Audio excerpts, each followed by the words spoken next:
રસ્તામાં એક મનોહર તળાવ દેખાયું.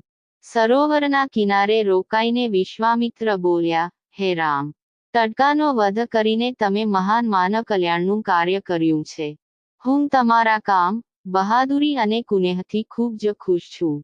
હું આજે તમને કેટલાક દુર્લભ શસ્ત્રો આપી રહ્યો છું, જેની મદદથી તમે કપટી દેવતાઓ, દાનવો, યક્ષો, નાગરિકોને પણ હરાવી શકશો. આ દંડચક્ર, ધર્મચક્ર, કાલચક્ર અને ઇન્દ્રચક્ર નામના શસ્ત્રો છે. તમે તેમને પહેરો. તેમને પહેર્યા પછી તમે કોઈ પણ દુશ્મનને હરાવવાની શક્તિ મેળવશો. આ સિવાય હું તમને વીજળીથી બનેલું વજ્રસ્ત્ર, શિવનું શૂલ, બ્રહ્માશિર, ઈશિક અને અન્ય તમામ શસ્ત્રો કરતાં વધુ શક્તિશાળી બ્રહ્માસ્ત્ર આપું છું. તેમને મેળવીને તમે ત્રણેય વિશ્વમાં સૌથી શક્તિશાળી બનશો. હું તમારા પરાક્રમથી એટલો પ્રસન્ન છું કે તમને પ્રચંડ મોદકી અને શિખર નામની ગદાઓ આપવાથી મને ખૂબ આનંદ થાય છે. હું તમને સુકી અને ભીની અશ્નિ અને પિનાક તેમજ નારાયણસ્ત્ર, અગ્ન્યસ્ત્ર, વૈવ્યસ્ત્ર, હયાશિરાસ્ત્ર અને ક્રૌંચાસ્ત્ર આપું છું. શસ્ત્રો ઉપરાંત હું તમને કેટલાક આંટીઓ પણ આપું છું, જેમાં ધર્મપાશા, કલશા અને વરુણપાશા મુખ્ય છે. તેમના આંટીઓ દ્વારા તમે સૌથી ચપળ દુશ્મનને પણ બાંધી શકશો અને તેને નિષ્ક્રિય બનાવી શકશો. રામ, કેટલાક શસ્ત્રો છે જેનો ઉપયોગ અસુર લોકો કરે છે. નીતિ કહે છે કે દુશ્મનોને તેમના જ હથિયારોથી મારવા જોઈએ. એટલા માટે હું તમને અસુરો દ્વારા ઉપયોગમાં લેવાતા હાડપિંજર, મૂસવી, ઘોર કપાલ અને કિંકણી શસ્ત્રો પણ આપું છું. કેટલાક શસ્ત્રોનો ઉપયોગ વિદ્યાધર કરે છે. તેમાંના મુખ્ય શસ્ત્રો છે ખડગ, મોહન, પ્રસ્વપન, પ્રસમાન, સૌમ્ય, વર્ષા, અનંતપણ, વિલાપ, મદનશાસ્ત્ર, ગાંધરશાસ્ત્ર, માનવશાસ્ત્ર, પૌષાશાસ્ત્ર, તમસ અને અનન્ય સૌમશાસ્ત્ર. આ બધા શસ્ત્રો પણ હું તમને આપું છું. આ મૌસલાસ્ત્ર, સત્યશાસ્ત્ર, અસુરોના ભ્રામક શસ્ત્ર અને ભગવાન સૂર્યના પ્રભાસ્ત્ર છે, જે ફક્ત બતાવવાથી શત્રુનો નાશ કરે છે. તમે તેમને પણ લઈ લો. હવે આ હથિયારોને જુઓ. આ કેટલાક ખાસ પ્રકારના હથિયારો છે. આ શિશારા અને દારૂણ નામના શસ્ત્રો છે જેનો ઉપયોગ સોમ દેવતા કરે છે. શિશરના ઉપયોગથી શત્રુ ઠંડીથી કઠોર બને છે અને દારૂના ઉપયોગથી શત્રુ ગરમીથી બેભાન થઈ જાય છે.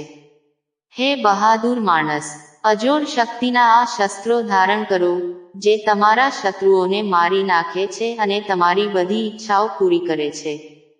આટલું કહીને મહામુનિએ બધા જ શસ્ત્રો, જે દેવતાઓને પણ દુર્લભ છે, રામને ખૂબ જ પ્રેમથી આપ્યા. તે શસ્ત્રો મેળવીને રામ ખૂબ જ પ્રસન્ન થયા અને આદરપૂર્વક ગુરુના ચરણોમાં પ્રણામ કરીને બોલ્યા, ગુરુદેવ, હું તમારી કૃપા માટે આભારી છું. હવે મને દેવો, દાનવો, યક્ષો વગેરેની જેમ કોઈ હરાવી શકશે નહીં. મનુષ્યને શું વાંધો છે? પણ સાહેબ, ગંધર્વો, દેવતાઓ, દાનવો વગેરે પાસે પણ સમાન શસ્ત્રો હશે અને તેઓ તેનો ઉપયોગ મારા પર પણ કરી શકશે. મહેરબાની કરીને મને તેનાથી બચવાના ઉપાયો પણ જણાવો. આ ઉપરાંત એક એવો રસ્તો પણ સૂચવો, જેથી આ શસ્ત્રો છોડીને, તેમનું કામ કર્યા પછી, આ શસ્ત્રો ફરીથી મારી પાસે આવી શકે. રામના આ પ્રમાણે કહેવા પર વિશ્વામિત્ર બોલ્યા, રાઘવ, તમારે સત્યવાન, સત્યકીર્તિ, પ્રતિહાર, પરદમુખ, અવનમુખ, લક્ષ્ય, ઉપલક્ષ વગેરે જેવા આ શસ્ત્રોનો પણ સ્વીકાર કરવો જોઈએ. આ શસ્ત્રો આપ્યા પછી ગુરુ વિશ્વામિત્રએ રામને તે પદ્ધતિઓ પણ જણાવી કે જેના દ્વારા વપરાયેલ શસ્ત્રો પરત કરવામાં આવે છે. ચાલતા ચાલતા તે જંગલના અંધકારમાંથી બહાર આવ્યા અને એવા સ્થાને પહોંચ્યા જે ભગવાન ભાસ્કરના દિવ્ય પ્રકાશથી પ્રકાશિત થઈ રહ્યું હતું અને તેની સામે અનેક પ્રકારના સુંદર વૃક્ષો, નયનરમ્ય લેન્ડસ્કેપ્સ અને મંત્રમુગ્ધ કરી રહ્યા હતા. દૃશ્યો દેખાતા હતા. રામચંદ્રે વિશ્વામિત્રને પૂછ્યું, હે મુનિરાજ, સામે પર્વતની સુંદર શિખરોમાં દેખાતા લીલાછમ વૃક્ષોની આકર્ષક પંક્તિઓ, તેમની પાછળ જાણે કોઈ આશ્રમ હોય એવું લાગે છે. શું આ ખરેખર આવું છે અથવા તે માત્ર મારી કલ્પના છે? સુંદર મીઠી બોલતા પક્ષીઓના ટોળા પણ છે, જે લાગે છે કે મારી કલ્પના પાયાવિહોણી. ચાલતા તે જંગલના અંધકારમાંથી બહાર આવ્યો અને એક એવી જગ્યાએ પહોંચ્યો જે ભગવાન ભાસ્કરના દિવ્ય પ્રકાશથી પ્રકાશિત થઈ રહ્યું હતું અને તેની સામે વિવિધ પ્રકારના સુંદર વૃક્ષો, નયનરમ્ય લેન્ડસ્કેપ્સ અને મંત્રમુગ્ધ નજારો દેખાતા હતા.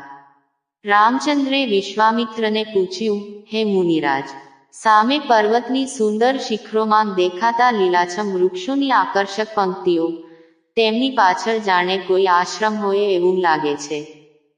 શું આ ખરેખર આવું છે અથવા તે માત્ર મારી કલ્પના છે? સુંદર, મીઠી બોલતા પક્ષીઓના ટોળા પણ છે, જે દર્શાવે છે કે મારી કલ્પના પાયાવિહોણી નથી. વિશ્વામિત્ર બોલ્યા, હે વત્સ, વાસ્તવમાં આ આશ્રમ જ છે અને તેનું નામ સિદ્ધાશ્રમ છે. આ સાંભળીને લક્ષ્મણે પૂછ્યું, ગુરુદેવ, તેનું નામ સિદ્ધાશ્રમ કેમ રાખવામાં આવ્યું? વિશ્વામિત્રે કહ્યું, આ સંબંધમાં પણ એક વાર્તા છે. પ્રાચીન સમયમાં બાલી નામનો એક રાક્ષસ રહેતો હતો. બાલી ખૂબ જ પરાક્રમી અને શક્તિશાળી હતો અને તેણે તમામ દેવતાઓને હરાવ્યા હતા. એકવાર આ જ બાલીએ અહીં એક મહાન યજ્ઞ કર્યો હતો. આ બલિદાનને કારણે તેની શક્તિ વધુ વધવાની હતી. આ વિચારીને દેવરાજ ઇન્દ્ર ખૂબ જ ગભરાઈ ગયા. ઇન્દ્ર બધા દેવતાઓ સાથે ભગવાન વિષ્ણુ પાસે પહોંચ્યા અને તેમની સ્તુતિ કર્યા પછી તેમને પ્રાર્થના કરી કે હે ત્રિલોકીનાથ, રાજા બલિએ તમામ દેવતાઓને હરાવ્યા છે અને હવે તે એક મહાન યજ્ઞ કરી રહ્યો છે. તે એક મહાન દાતા અને ઉદાર હૃદયનો રાક્ષસ છે. તેના દરવાજેથી કોઈ ખાલી હાથે પાછું ફરતું નથી. તેમની તપસ્યા, તેજ અને ત્યાગના સત્કર્મોથી દેવલોક સહિત સમગ્ર સૃષ્ટિ ધ્રુજી ઉઠી છે. જો તેમનો આ યજ્ઞ પૂરો થશે તો તે ઇન્દ્રાસનની પ્રાપ્તિ કરશે. ઇન્દ્રાસન ઉપર રાક્ષસનો કબજો સુરાઓની પરંપરા વિરુદ્ધ છે. માટે હે લક્ષ્મીપતિ, આપને વિનંતી છે કે તમે એવા કેટલાક ઉપાયો કરો કે તેનો યજ્ઞ પૂર્ણ ન થાય. આ પ્રાર્થના પર ભગવાન વિષ્ણુએ કહ્યું, તમે બધા દેવતાઓ, નિર્ભય અને અશાંત, પોતપોતાના ધામમાં પાછા જાઓ. તમારી ઈચ્છાઓ પૂરી કરવા માટે હું ટૂંક સમયમાં પગલાં લઈશ. દેવતાઓ ગયા પછી ભગવાન વિષ્ણુએ વામનનું રૂપ ધારણ કર્યું અને જ્યાં બાલી યજ્ઞ કરી રહ્યા હતા ત્યાં પહોંચ્યા. રાજા બલિ આ વામન પરંતુ પરમ તેજસ્વી બ્રાહ્મણથી ખૂબ પ્રભાવિત થયા અને કહ્યું, વિપ્રવર, તમારું સ્વાગત છે. કૃપા કરીને હું તમારી સેવા કરવા માટે શું કરી શકું? ભગવાન વિષ્ણુએ વામન સ્વરૂપે કહ્યું, રાજન, ભગવાનની ભક્તિ કરવા માટે મારે માત્ર 2.5 ફૂટ જમીન જોઈએ છે. આના પર રાજા બલિએ ખુશીથી વામનને 2.5 ફૂટ જમીન માપવાની મંજૂરી આપી. અનુમતિ મળતાં જ ભગવાન વિષ્ણુએ એક દૈત્યનું રૂપ ધારણ કર્યું અને એક તબક્કામાં સમગ્ર આકાશ અને બીજા તબક્કામાં પૃથ્વી સહિત સમગ્ર પાતાળ માપ્યું અને પૂછ્યું, રાજન, તમારું આખું રાજ્ય મારા 2 પગે આવ્યું છે. હવે હું બાકીના અડધા પગલામાંથી શું માપીશ? ક્યારેય કોઈ ભિખારી યજ્ઞના દ્વારેથી ખાલી હાથે ગયો ન હતો. બાલી આ અરજદારને પણ નિરાશ થવા દેવા માંગતા ન હતા. તેણે કહ્યું, હે બ્રાહ્મણ, મારી પાસે હજુ પણ મારું શરીર છે. તમે તમારા અડધા પગ મારા આ શરીર પર મૂકો. આ પર ભગવાન વિષ્ણુએ પણ બાલીને તેના અડધા પગમાં માપ્યા. બલિદાનનું આ દાન એટલું મહાન હતું કે તે બલિદાનના નામે પ્રસિદ્ધ થયું. ભગવાન વિષ્ણુએ બલિના દાનથી પ્રસન્ન થઈને તેમને એવું વરદાન આપ્યું કે આ સ્થાન હંમેશા પવિત્ર ગણાશે, સિદ્ધાશ્રમ કહેવાશે અને જે અહીં તપસ્યા કરશો તો જલ્દી જ બધી સિદ્ધિઓ મળશે. ત્યારથી આ સ્થળ સિદ્ધાશ્રમ તરીકે ઓળખાય છે અને અહીં અનેક ઋષિ મુનિઓ તપ કરીને મોક્ષ મેળવે છે. મારો પોતાનો આશ્રમ પણ આ જગ્યાએ આવેલો છે. મારે અહીં બેસીને મારો યજ્ઞ કરવો છે. જ્યારે પણ મેં યજ્ઞ શરૂ કર્યો ત્યારે રાક્ષસોએ તેમાં અવરોધ કર્યો અને તેને ક્યારેય પૂર્ણ થવા દીધો.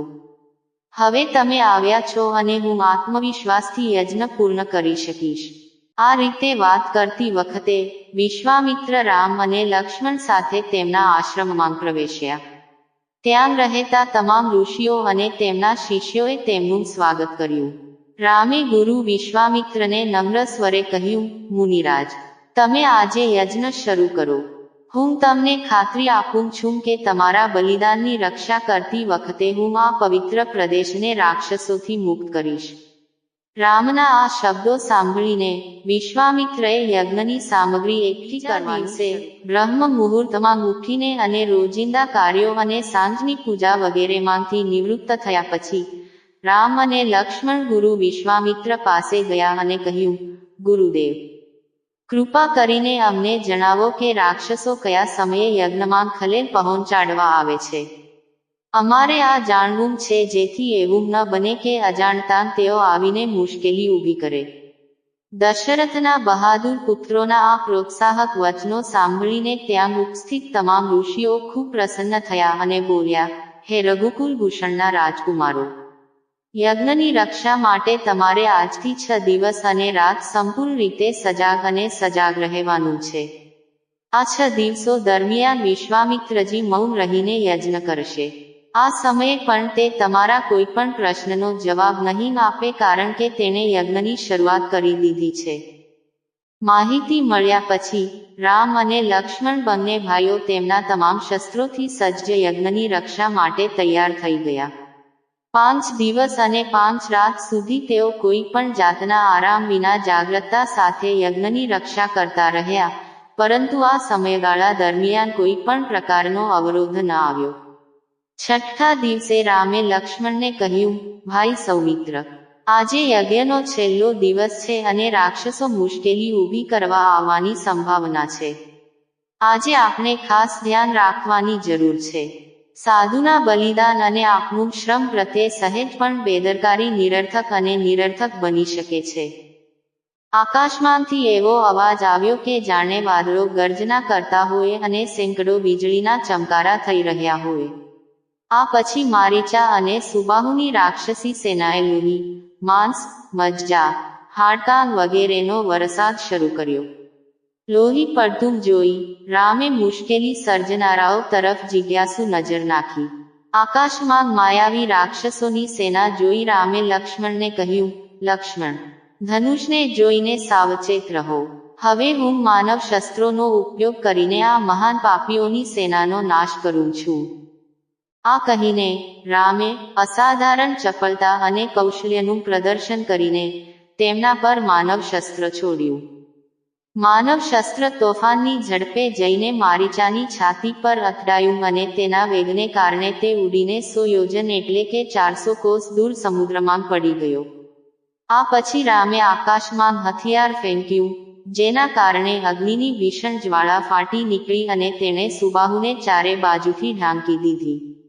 આ અગ્નિની જ્વાળાએ તે મહાન પાપીને ક્ષણભરમાં બાળીને રાખ કરી નાખ્યો. જ્યારે તેનું બળેલું શરીર પૃથ્વી પર પડ્યું ત્યારે જોરથી ધડાકો થયો. તેના ફટકાથી ઘણા વૃક્ષો તૂટીને જમીન પર પડી ગયા હતા. મારીચા અને સુબાહુ પરના હુમલાને સમાપ્ત કર્યા પછી રામે બાકીના રાક્ષસોનો નાશ કરવા માટે વૈવ્ય નામનું શસ્ત્ર છોડી દીધું. તે શસ્ત્રના પ્રહારથી રાક્ષસોની વિશાળ સેનાના વીરોનું મૃત્યુ થયું અને કરાની જેમ જમીન પર પડવા લાગ્યા. આ રીતે થોડા જ સમયમાં સમગ્ર રાક્ષસી સેનાનો નાશ થઈ ગયો. ચારે બાજુ રામના જય જયકાર થવા લાગ્યા અને ફૂલોની વર્ષા થવા લાગી. અવ્યવસ્થિત યજ્ઞ પૂર્ણ કર્યા પછી મુનિ વિશ્વામિત્ર યજ્ઞવેદી પરથી ઊભા થયા અને રામને પોતાના હૃદયમાં ધારણ કરીને બોલ્યા, હે રઘુકુલ કમલ, તમારા હાથના પ્રતાપ અને લડાયક કૌશલ્યને કારણે આજે મારો યજ્ઞ સફળ થયો. તમે તોફાની રાક્ષસોનો નાશ કરીને આજે ખરેખર સિદ્ધાશ્રમ કર્યો. વિશ્વામિત્રે કહ્યું, હે રામ, જનક એ મિથિલાપુરીના રાજાઓનું બિરુદ છે જે અનાદિકાળથી ચાલી આવે છે. બીજા દિવસે રામ અને લક્ષ્મણ તેમના દૈનિક કાર્યો અને સંધ્યાવંદનાદિમાંથી નિવૃત્ત થયા અને પ્રણામ કરવાના ઉદ્દેશ્ય સાથે ગુરુ વિશ્વામિત્ર પાસે પહોંચ્યા. ત્યાં હાજર તપસ્વીઓ પાસેથી રામ અને લક્ષ્મણને ખબર પડી કે રાજા જનકે મિથિલામાં ધનુષ યજ્ઞનું આયોજન કર્યું હતું. તે ધનુષ્ય યજ્ઞમાં વિવિધ દેશના રાજાઓ ભાગ લેવા આવી રહ્યા છે. રામચંદ્રે ગુરુ વિશ્વામિત્રને પૂછ્યું, ગુરુદેવ, આ ધનુષ્યની વિશેષતા શું છે અને આ યજ્ઞનું આયોજન કરવાનો હેતુ શું છે? ઋષિ વિશ્વામિત્ર બોલ્યા, હે રામ, જનક એ મિથિલાપુરીના રાજાઓનું બિરુદ છે જે અનાદિકાળથી ચાલી આવે છે. પ્રાચીન સમયમાં એક સમયે દેવરાત નામના પૂર્વ વ્યક્તિએ ખૂબ જ ભક્તિ અને આદર સાથે એક યજ્ઞ કર્યો હતો, જેમાં તેણે દેવતાઓને પણ આમંત્રણ આપ્યું હતું. દેવરાતના આ બલિદાનથી પ્રસન્ન થઈને દેવતાઓએ તેને પિનાક નામનું ધનુષ્ય આપ્યું. આ ધનુષ્ય ખૂબ જ સુંદર, ભવ્ય અને પ્રતિષ્ઠિત છે અને તે જ સમયે તે ખૂબ જ ભારે અને શક્તિશાળી છે. ખૂબ જ મજબૂત, પરાક્રમી અને બહાદુર યોદ્ધાઓ અને નાઇટ્સ પણ તેને ઉપાડી શકતા નથી. તેના પર માથું મૂકવાથી દૂર. પોતાની એકમાત્ર સુંદર અને સુંદર પુત્રી સીતાના સ્વયંવર માટે મિથિલાના રાજાએ વચન આપ્યું છે કે તે તેની પુત્રીના લગ્ન જેની સાથે બળવાન બહાદુર રાજકુમાર અથવા રાજા આ ધનુષ્યને નમશે તેની સાથે કરશે. આ યજ્ઞમાં ભાગ લેવા માટે ઘણા દેશોના રાજાઓ અને રાજકુમારો મોટી સંખ્યામાં મિથિલાપુરી પહોંચી રહ્યા છે. અમને પણ આ યજ્ઞ જોવાની ઈચ્છા છે. તો તમે પણ અમારી સાથે મિથિલાપુરી આવો. તમે પણ તેને જોઈને ખુશ થશો. મહર્ષિની આજ્ઞા અનુસાર રામ અને લક્ષ્મણ પણ વિશ્વામિત્ર અને અન્ય ઋષિઓ સાથે મિથિલાપુરી જવા રવાના થયા. રસ્તામાં વિવિધ પ્રકારના દ્રશ્યોનું અવલોકન કરતી વખતે તેઓ આધ્યાત્મિક ચર્ચાઓ પણ કરતા હતા. આમ તેઓ શોના નદીના કિનારે પહોંચ્યા. વિશ્વામિત્ર સહિત તમામ ઋષિઓ અને રાજકુમારોએ સરિતાના ઠંડા પાણીમાં સ્નાન કર્યું. આ પછી સંધ્યા પૂજા વગેરેમાંથી નિવૃત્ત થયા પછી તેઓ ધાર્મિક વાર્તાઓની ચર્ચામાં વ્યસ્ત થઈ ગયા. જ્યારે રાત થઈ ગઈ ત્યારે બધાએ ગુરુની પરવાનગી લઈને ત્યાં રાત વિતાવી. સવારના નિત્યક્રમ અને સાંજની પૂજામાંથી નિવૃત્ત થયા પછી આ મંડળ આગળ વધ્યું. પરમ પાવન ગંગા નદીના કિનારે પહોંચ્યા. તે સમયે ભગવાન ભાસ્કર મધ્યાહને કારણે આકાશની મધ્યમાં પહોંચી ગયા હતા અને ગંગાનો નજારો ખૂબ જ નયનરમ્ય હતો. લહેરાતા મોજાઓમાં સૂર્યની ઘણી છબીઓ દેખાતી હતી. અદ્ભુત માછલીઓ પાણીમાં રમતી હતી અને સ્ટોર્ક અને હંસ જેવા પક્ષીઓ આકાશમાં તેમની મીઠી ભાષામાં વાત કરી રહ્યા હતા. સોનેરી રેતીના કણો દૂર દૂર સુધી પથરાયેલા હતા અને કિનારા પરના વૃક્ષોનું અનોખું સૌંદર્ય દેખાતું હતું. રામ આ દ્રશ્યને આંખ આડા કાન કરી રહ્યા હતા. તેમને જોઈને વિશ્વામિત્રે પૂછ્યું, વાત, તમે આટલી લાગણી સાથે શું જોઈ રહ્યા છો? રામે કહ્યું, ગુરુદેવ, સુરસારીની આ અદ્ભુત છાનેડો જોઈ રહ્યો છું. આ પરમ પવિત્ર સલીલાના માત્ર દર્શનથી જ મારા હૃદયમાં અપાર શાંતિ થાય છે. પ્રભુ, હું તમારા શ્રીમુખ પાસેથી સાંભળવા માંગુ છું કે આ કાલુધારીની પવિત્ર ગંગાની ઉત્પત્તિ કેવી રીતે થઈ. રામનો પ્રશ્ન સાંભળીને ઋષિ વિશ્વામિત્ર બોલ્યા, હે રામ, અનેક પ્રકારના કષ્ટો અને તાપને દૂર કરતી ગંગાની કથા ખૂબ જ રસપ્રદ અને રસપ્રદ છે. આ વાર્તા હું તમને બધાને કહીશ. આ છોકરીઓની માતા મૈના હતી, જે સુમેરુ પર્વતની પુત્રી હતી. મોટી દીકરીનું નામ ગંગા અને નાની દીકરીનું નામ ઉમા હતું. ગંગા ખૂબ જ પ્રભાવશાળી અને અસાધારણ દૈવી ગુણોથી સંપન્ન હતી. તે કોઈ પણ બંધનો સ્વીકાર્યા વિના મનસ્વી માર્ગો પર ચાલતી હતી. તેની અસાધારણ પ્રતિભાથી પ્રભાવિત થઈને દેવતાઓ તેને વિશ્વના કલ્યાણ માટે હિમાલયથી દૂર લઈ ગયા. પર્વતરાજની બીજી પુત્રી ઉમા ખૂબ જ તપસ્વી હતી. કઠોર અને અસાધારણ તપ કરીને તેને વર રૂપે શિવ પ્રાપ્ત થયા. વિશ્વામિત્રની વિનંતી પર રામે કહ્યું, હે ભગવાન, જ્યારે દેવતાઓ ગંગાને સુરલોકમાં લઈ ગયા ત્યારે તે પૃથ્વી પર કેવી રીતે ઉતરી અને ગંગાને ત્રિપથગા કેમ કહેવામાં આવે છે? રામના આ પ્રશ્નના જવાબમાં ઋષિ વિશ્વામિત્રએ કહ્યું, ઉમા સુરલોકમાં ભ્રમણ કરતી વખતે ગંગાને મળ્યા. ગંગાએ ઉમાને કહ્યું કે મને સુરલોકમાં ભટક્યાને ઘણો સમય થઈ ગયો છે. હું મારી માતૃભૂમિ પૃથ્વી પર મુસાફરી કરવા માંગુ છું.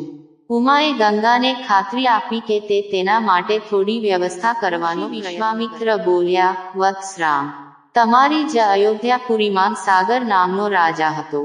તે નિસંતાન હતો. સાગરની પત્નીનું નામ કેશિની હતું. જે વિદર્ભ પ્રાંતના રાજાની પુત્રી હતી.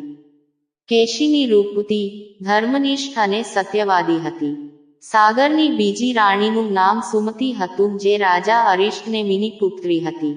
મહારાજ સાગર તેમની 2 રાણીઓ સાથે હિમાલયમાં ભૃગુપ્રશ્રવણ ગયા અને પુત્ર પ્રાપ્તિ માટે તપસ્યા કરવા લાગ્યા. મહર્ષિ ભૃગુએ તેમની તપસ્યાથી પ્રસન્ન થયા અને તેમને વરદાન આપ્યું કે તમને ઘણા પુત્રો પ્રાપ્ત થશે. 2 રાણીઓમાંથી એકને એક જ પુત્ર હશે, જે વંશમાં વધારો કરશે અને બીજીને 60,000 પુત્રો થશે. કઈ રાણીને કેટલા પુત્રો જોઈએ છે, તેઓ પોતે જ મળીને નક્કી કરે. કેશિનીએ વંશ વધારવા માટે પુત્રની ઈચ્છા કરી અને ગરુડની બહેન સુમતિને 60,000 બળવાન પુત્રો હતા. થોડા સમય પછી રાણી કેશિનીએ અસમંજ નામના પુત્રને જન્મ આપ્યો. રાણી સુમતિના ગર્ભમાંથી એક રણશિંગડું નીકળ્યું, જે ફૂંકવાથી 60,000 નાના પુત્રો થયા. તે બધાને ઘીના વાસણમાં રાખીને ઉછેરવામાં આવતો હતો. સાગરનો મોટો પુત્ર અસમંજ ખૂબ જ તોફાની હતો અને તે શહેરના બાળકોને સરયુ નદીમાં ફેંકીને ડૂબતા જોઈને ખૂબ આનંદ લેતો હતો. આ દુષ્પુત્રથી દુઃખી થઈને સાગરે તેને તેના રાજ્યમાંથી દેશનિકાલ કર્યો. અસમંજને અંશુમન નામનો પુત્ર હતો. અંશુમન ખૂબ જ ગુણવાન અને બળવાન હતો. એક દિવસ રાજા સાગરના મનમાં અશ્વમેધ યજ્ઞ કરવાનો વિચાર આવ્યો. ટૂંક સમયમાં તેણે તેનો વિચાર અમલમાં મૂક્યો. રામે ઋષિ વિશ્વામિત્રને કહ્યું, ગુરુદેવ, મને મારા પૂર્વજ સાગરની યજ્ઞ કથા વિગતવાર સાંભળવામાં રસ છે. તો કૃપા કરીને આ વાર્તાને સંપૂર્ણ રીતે સંભળાવો. પછી અશ્વમેધ યજ્ઞ માટે શ્યામકર્ણ ઘોડાને છોડીને તેની રક્ષા માટે બળવાન અંશુમાનને સૈન્ય સાથે તેની પાછળ મોકલ્યો. યજ્ઞના સંભવિત પરિણામથી ડરીને ઇન્દ્રએ રાક્ષસનું રૂપ ધારણ કર્યું અને ઘોડો ચોરી લીધો. ઘોડાની ચોરીની માહિતી મળતાં જ સાગરે તેના 60,000 પુત્રોને ઘોડો ચોરનારને પકડીને અથવા મારી નાખવાનો આદેશ આપ્યો. ભોંગેડામાં કોઈએ ઘોડો સંતાડ્યો ન હોય એવા ડરથી જ્યારે આખી પૃથ્વી પર શોધખોળ કરવા છતાં પણ ઘોડો ન મળ્યો, ત્યારે સાગરના પુત્રોએ આખી પૃથ્વી ખોદવાનું શરૂ કર્યું. તેના આ કૃત્યથી અસંખ્ય ભૂગર્ભ જીવો માર્યા ગયા. ખોદતી વખતે તેઓ હેડ્સ સુધી પહોંચ્યા. જ્યારે દેવતાઓએ બ્રહ્માજીને તેમના આ કરુણાસ્પદ કૃત્ય વિશે કહ્યું, ત્યારે બ્રહ્માજીએ કહ્યું કે આ રાજકુમારો ક્રોધ અને ગાંડપણમાં આંધળા બનીને આ કરી રહ્યા છે. પૃથ્વીની રક્ષાની જવાબદારી કપિલ ઋષિ પર છે, તેથી તે આ મામલે ચોક્કસ કંઈક કરશે. આખી પૃથ્વી ખોદ્યા પછી પણ જ્યારે ઘોડો અને ચોરી કરનાર ચોર ન મળી શક્યા, ત્યારે નિરાશામાં રાજકુમારોએ તેમના પિતાને તેની જાણ કરી. ગુસ્સે ભરાયેલા સાગરે આદેશ આપ્યો કે ઘોડાને અધવચ્ચે જઈને શોધવો જોઈએ. અધ્યયનમાં ઘોડાને શોધતો શોધતો તે સનાતન વાસુદેવ કપિલના આશ્રમમાં પહોંચ્યો. તેણે જોયું કે કપિલદેવ તપસ્યામાં લીન હતા અને તે યજ્ઞનો ઘોડો તેમની સાથે બંધાયેલો છે. કપિલ મુનિને ઘોડામાં ચોર સમજીને તેમના માટે અનેક અપશબ્દો કહ્યા અને તેમને મારવા દોડ્યા. સાગરના આ કુકર્મોને કારણે કપિલ મુનિની સમાધિનું વિસર્જન થયું. તેણે ગુસ્સે થઈને સાગરના તે બધા પુત્રોને બાળી